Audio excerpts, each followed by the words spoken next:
to One and We're Live.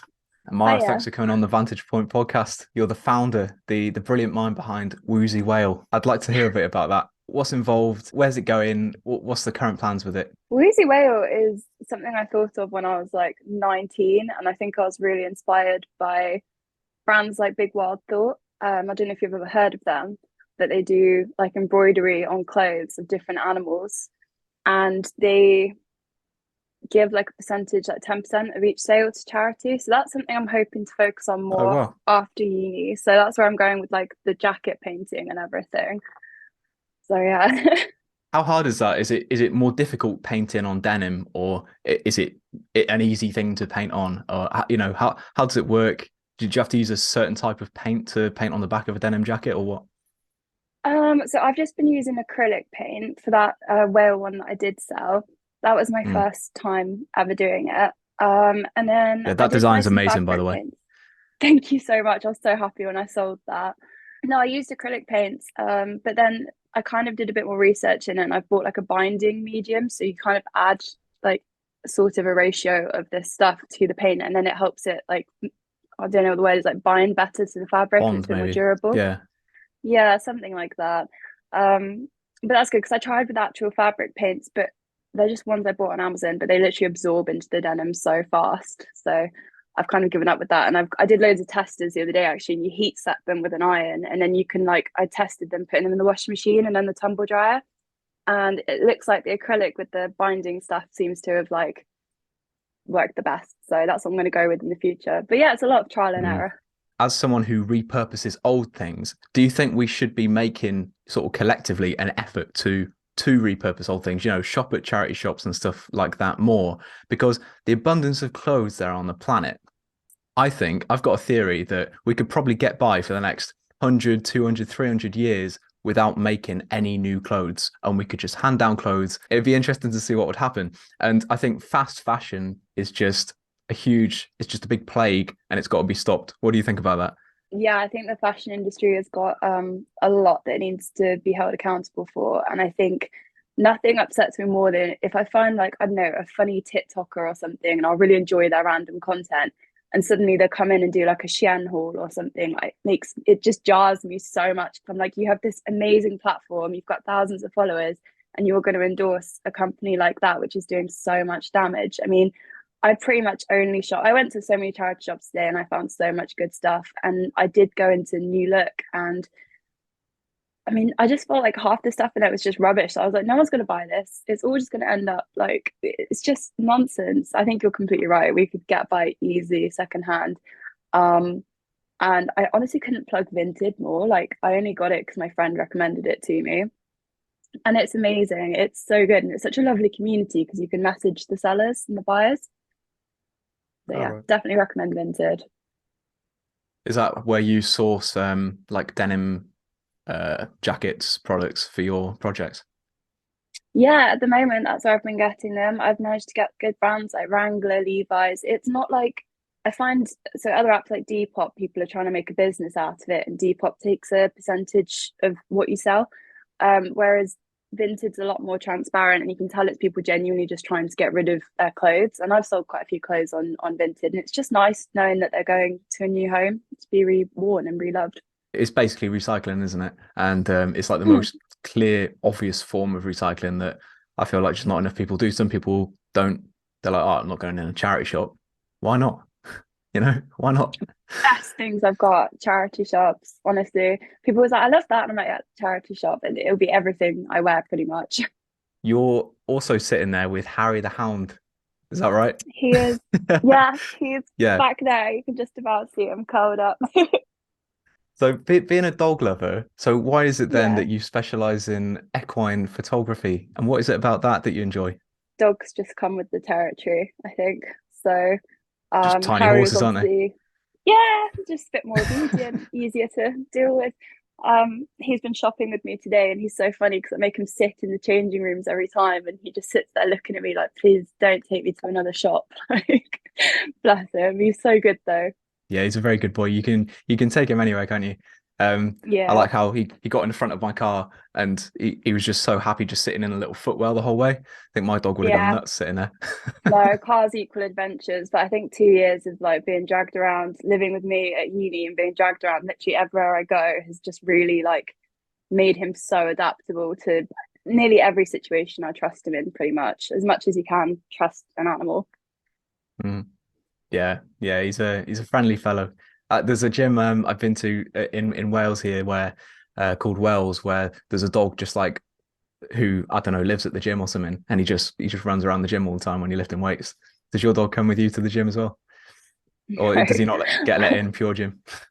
I do. I tried to sneak him in actually. Back when I used to run the pole society at uni, I did actually bring him up into the studio one time. And yeah, the head of the sports centre, we get on really well, but he was like, right, you can't have your dog in here. So I have tried. I've seen this thing recently where you can have on public transport and stuff. I don't know if it's here in the UK, but I've seen like a load of clips online from like in America where you can only have dogs of a basically a dog that will fit in a bag is allowed on public transport. So you see these like I've seen like these I've ridiculous seen that. basically memes of like Labradors in like massive holdalls and stuff like that. Do you Yeah, they put him reckon in a bin bag. do you reckon you could transport Harry around like that? It is interesting. I mean, when I went to, I think we're lucky in the UK how dog friendly transport is. I mean, he comes on train journeys, bus journeys with me, and it's really interesting because I went over to Ireland and they were all the Irish people were absolutely shocked. They were like, "You do what with your dog? Like, it's not a thing there. Cafes and pubs and stuff don't really let dogs in. It's quite unheard of." And I thought that Mm. was really weird, having spent a couple of years taking Harry everywhere. We've spoken about one project of yours, and I'd like to talk to you about another project you've been working on that you've been I'm quite cryptic excited. about. You've been quite cryptic about it. And, even when we've been talking, there's certain things you didn't want to tell me because I said, I can't say it yet. So tell me about this project you've been working on for uni and why haven't you been able to properly talk about it until now? I went to a prison in Ireland with the first equine rehabilitation facility in Europe, which means the prisons get to work with horses essentially as a kind of a reform program and rehabilitation. They also get qualifications at the end of it in equine management and equine care.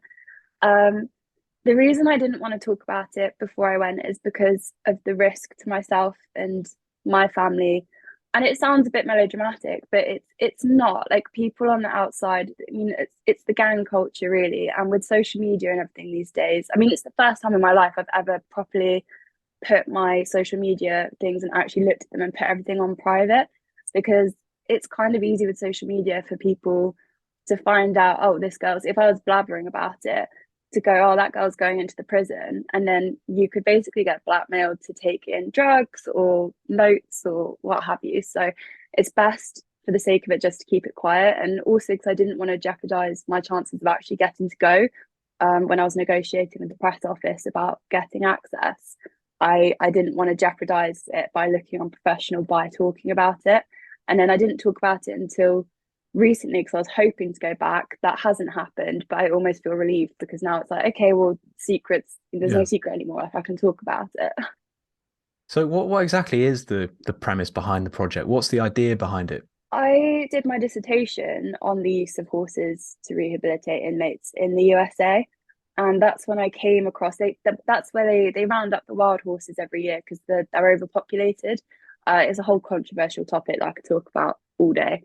But yeah, they round up wild horses, and a lot of them go to holding facilities in prisons where the inmates they break them in, they retrain them, and then they rehome them. And the idea behind it is that the reoffending rates in America, for example, it's like 97% of inmates within 5 years go back behind reoffender and are back in prison. They found that even with it's only small groups. It was like 50 inmates at a time were going in and working with the Mustangs, with the horses. But they found that I think it was something like a 2 or 4% reoffending rate out of like 50 people who were going and doing it. Like, clearly there's something about working with horses that it switches something in people's minds, and they don't want to go back to a life of crime. They see a lot more reason to stay away from it than to go back to it. Well, why do you think that is? They're just such sentimental creatures, and any facade a prison is built because of like gang culture, because of their lifestyle, you know, kind of like any kind of tough guy facade that they've have to build to survive and to survive within the prison walls. You can't do that with a horse. Horses can sense your muscle tension, your heart rate from meters away, and you can't do that with a horse. You have to drop all of that because they're not going to respond to any form of aggression if they sense that you're kind of squaring up to them, especially wild horses in America. They're not going to come over to you, they're not going to cooperate.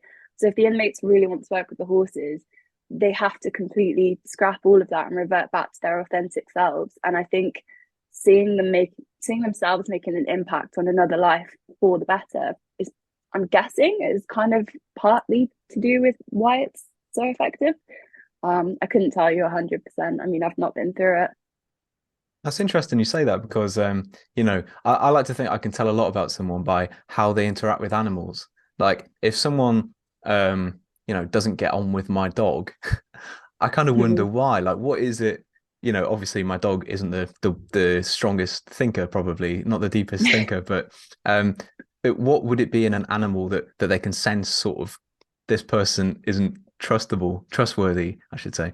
And I think people who aren't able to deal well with animals, you know, maybe there is something in them where maybe they need to work on controlling some part of themselves that you know perhaps on like just this primal level animals are able to pick up, and you really can tell like people's character from the way a dog will judge them.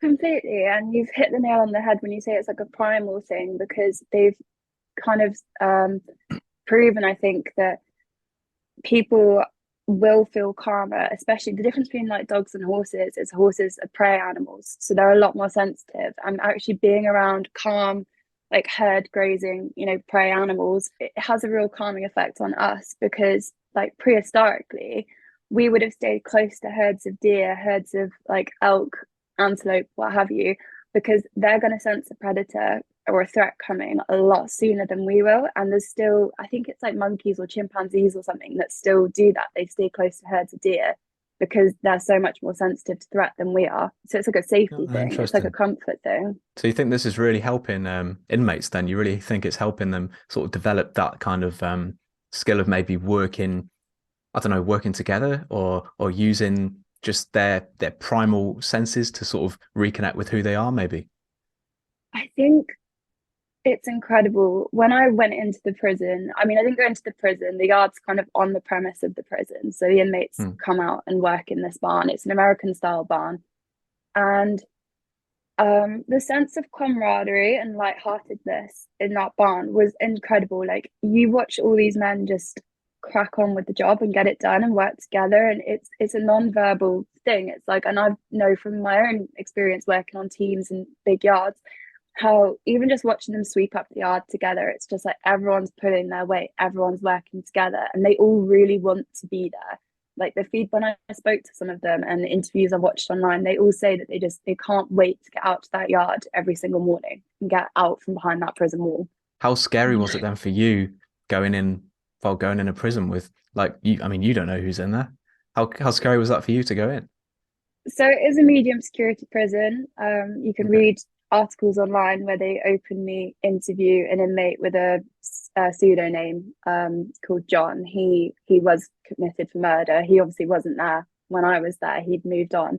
I think he'd been released actually end of last year. It was a bit intimidating. I suddenly felt very aware of being a young female surrounded by a lot of young, and there were some older guys as well. But I mean, inmates, and it was a bit intimidating. But the thing is, I know that the only reason they've got onto that program is because they behaved really well, and if they mess up inside the prison, then they, you know, their privileges of working on the yard with the horses are revoked. They will get kicked off the course. So you know that they're not going to do anything.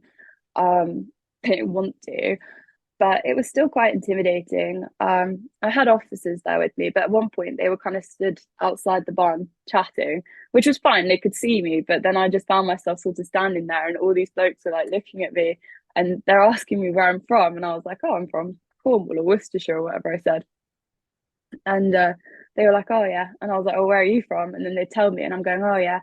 No clue. I've got no idea about Ireland, and they had no idea where I was from. Like, I could barely understand their accents, some of them. I'd be like, "Is it all right for me to take a photo of you?" And they'd say something, and I'd just finish it with, "It'll be grand." And I'd be like, "Take that as a yes." I'm just gonna go for it.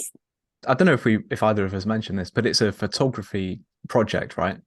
Like It is, yeah. yes, and there's a lot of theming around crows. What's the idea with that? This is my entire final project for uni, and I was very conscious of the fact that I only actually had a couple of hours in the prison to shoot.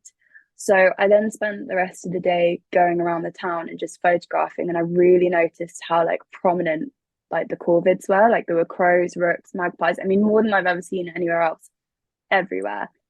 And I got researching more recently for a bit more inspiration when I found out I couldn't go back to the prison. I started researching sort of the symbolism and representation of corvids, particularly like crows. And I thought it was a really interesting parallel between how crows can be represented as sort of negative, like bad omens, the symbols of like death in some cases, like, quite dark. But also they can be representations of transformation and adaptability. And I thought that was very similar to how we could look at a prison. Like a prison could be like, oh, well, you're in prison, that's it. It's negative, it's bad, you're done. Or we could see them as places of transformation and adaptability and change for the better. So yeah, that's kind of where it's going. So the whole project is called the Crows of Castlerae. The way a lot of us would look at prison is like, oh, that's where you go if you're bad. But we should be Mm, looking at it as that's where you go to yeah. transform yourself, get back on Mm, track. And obviously you have to go there. But if you look at it with that kind of view, and if the people there look at it with that kind of view, that's good for all of us, isn't it? yeah. Yeah, I really agree. I mean, it really breaks my heart when I think about it because it's like we talk about prisoners and inmates as if they're not people anymore, but they are people. And I think we've all done things in life where we've messed up and felt extremely guilty about it. And I just think, how easy would it be if you weren't equipped with the right tools and you were surrounded by the wrong people and you were in the wrong environment and you were, you know, it'd be so easy to mess up. It'd be so easy for that to be any one of us. We're just lucky that we've made better choices and been in situations and environments where we've grown up and we've been able to make better choices. But like you were saying, it'd be better for everybody. I mean, the reoffending rate, I think in the UK, not in the UK, in England and Wales, it's reoffending alone costs the taxpayer or the government £18 billion. It's something like 40,000 a year to house a single inmate. And you just think like Wow. if we could, yeah, I mean, if we could actually make prisons more effective and actually be places of healing and reform and transformation, I mean, it'd be so much better. I mean, they're just so medieval in the way that, and so backwards still. They just haven't evolved. They're still places of punishment, and there doesn't seem to be a lot there to actually help people because I think people just need help. A lot of inmates, obviously, there are some people who are just tapped in the head and probably never going to get better. But I think most of them actually just need help. Yeah, it's a tricky one, isn't it? Because some people will be thinking, why should my tax money go to people who've done bad things? But then again, like who's Mm. perfect? Who in their life hasn't done a bad thing? And the difference is most people get away with doing bad things because you can't police everything everyone does. And it just so Mm. happens that a lot of people people in prison get caught for doing the bad things they do. So, they're punished for it. But realistically, how many people can say they've gone through their whole life without committing a crime? Probably no one, you know? No one. I mean, I can think of several people I know who've done things like, I don't know, drunk driving or something, and they're just lucky that they never got in a crash and got caught. But I just think as well, like the other thing is people who commit crimes like that, and especially if they're young, they're like 17, 18 years old and they're impressionable, like young people. And then you send them to a prison where there's like older, hardened criminals and the gang culture. I mean, you're just going to breed more crime. It's not going to solve anything. I think they really need to, the whole prison system just needs like resorting. If you feel like the system's against you, you'll be inclined to rebel against it. I think that's been seen in almost every civilization we've ever seen.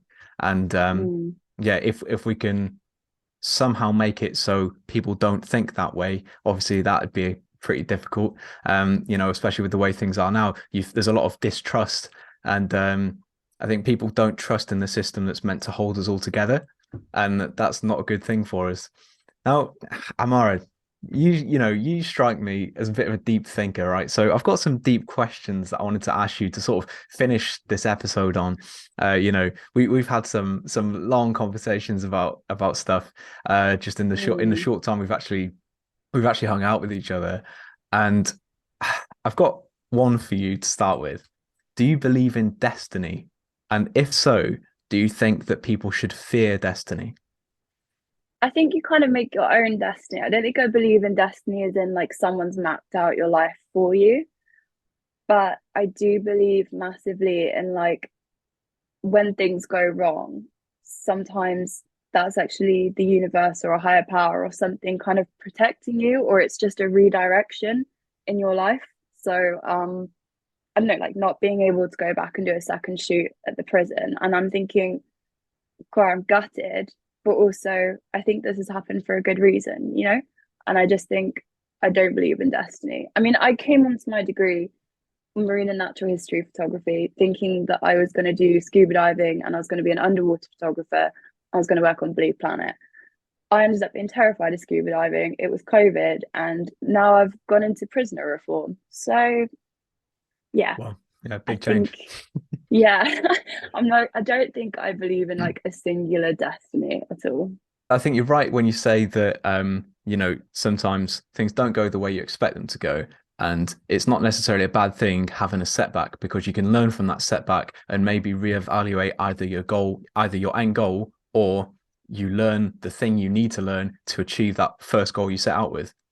But I think of destiny as more of there is a specific way things will play out, and there's not really anything you can do to change that. But as in, say you were in a time machine and you jumped ahead to the future, you'd be able to see exactly how everything plays out. And realistically, if you go back, assuming you don't have the knowledge of what happens ahead of time, you will everything will play out in that way, including the mistakes you make and including the times you fail at reaching goals. But I feel like, yeah, everything will play out in a certain way, but we shouldn't be afraid of that, because we're still making those choices.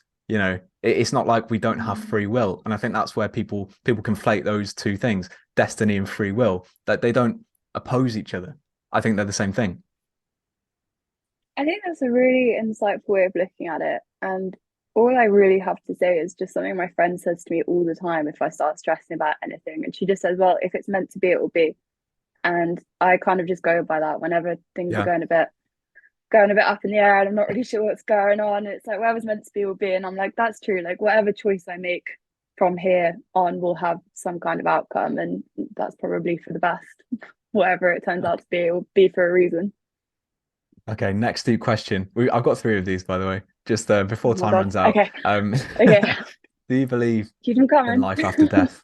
I was literally thinking, I'm a deep thinker. I was literally thinking about this last night. I was like, I'm not sleeping at the minute, and I'm just I knew you were like, the person for this.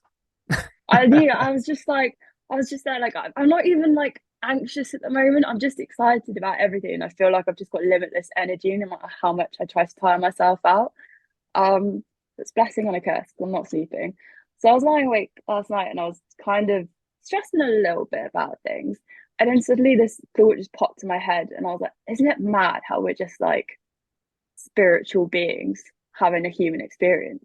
Like, if you think about it like that, like, if that's true, which I think it is, I think it's very like, it's almost a comforting thought because it's just like this, none of this is real, none of it really matters. Like, this isn't, I don't think this is where we came from. I think we're here and we're in these bodies, but I don't know. I think there's definitely something else out there. And people who are like, oh, I don't believe in any of that. I think when you're dead, you're dead. I think that's so close-minded. I don't know how you can look at the world and the universe and possibly think that that's it and there's nothing else going on. Oh, interesting. I wasn't sure which way you were going to go with that, but yeah, you know what? I think I agree with you. I think, if you look at anything in nature, although we can't actually scientifically prove there's an afterlife. If you just look at patterns in nature, it's not wasteful of energy, it's not wasteful of things, right? So, when you die, your body decomposes, you regrow as a tree, right? Essentially, to simplify it a lot. But to think that all your collective memories and knowledge that you've gained over all your time in Earth would just disappear. Like it, I don't think that could make sense in any way. I think there must be something after that. Almost, it feels like we're put here to learn things, to experience things, and get sort of perspective. You could argue, say, nature's not wasteful in that we could pass our knowledge, like specific knowledge of how to build things, down to the next generation. So that's not wasted. But our personal experiences and the things that make us like who we are, it doesn't seem, I'm not sure where that would go unless you take it with you to whatever's next. I'm not saying that's a heaven or a hell or anything. I'm just saying perhaps another state of being that we can't possibly even comprehend while we're here. I completely agree. And it's like, whether you believe in ghosts or not, like I definitely believe in some kind of energetic spiritual activity.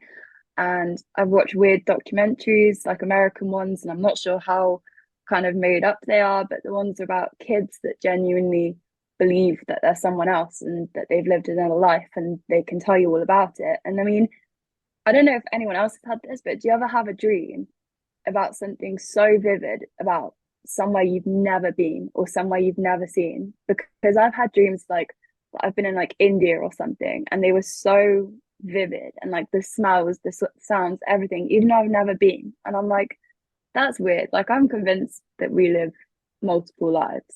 I'm convinced. Like, our spirits must go somewhere. It's energy. It's all energy at the end of the day. And if you look into like quantum physics, I mean, it's way too mind-boggling for me. But the gist of it is everything's energy, and essentially, that's got to go somewhere. Yeah, I like that way of thinking. Haters are going to say, "Oh, it's just your brain playing tricks on you," but who knows? Final question for you, Amara, because we've not got much time left, but I just wanted to end on this. It's easy to look at, like, a lot of people look at the negatives in their life, especially this generation of people where we've got so much information at our fingertips on our phones, on computers, on the internet. And, even looking at the news, everything's very negative. You only see negative stories in the news almost exclusively. So in your opinion, I would say you're a very positive person. So tell me, what do you think are the biggest positives for our generation of being alive right now? Being alive right now. That's my answer. You're being alive right now. Like, sometimes I it's see. just about growth. Like, it's just about Good growth. answer. It's everything you get to do for yourself. It's just the fact that you're alive and you're never going to relive a single minute of your life that you're living right now. And sometimes that's really scary, and that can kind of lead to like more anxiety and stuff. But I like it. I had a moment this morning, I was just making breakfast for myself, and I was like, this is great. Look at me, like, fueling my body, having a great time. Like, everything just feels good. And I think with all the developments in science, and the media definitely is full of negative news. Like, you need to source the good stuff, but there are good Instagram accounts with like positive environmental news and things like that you can follow, which will make you feel a bit better, because 100% we only get like fed the negative stuff. Amara, thanks so much for coming on the Vantage Point podcast. That's all we've got time for today. Yeah, amazing episode. Thanks so much for coming on. Thank you so much for having me.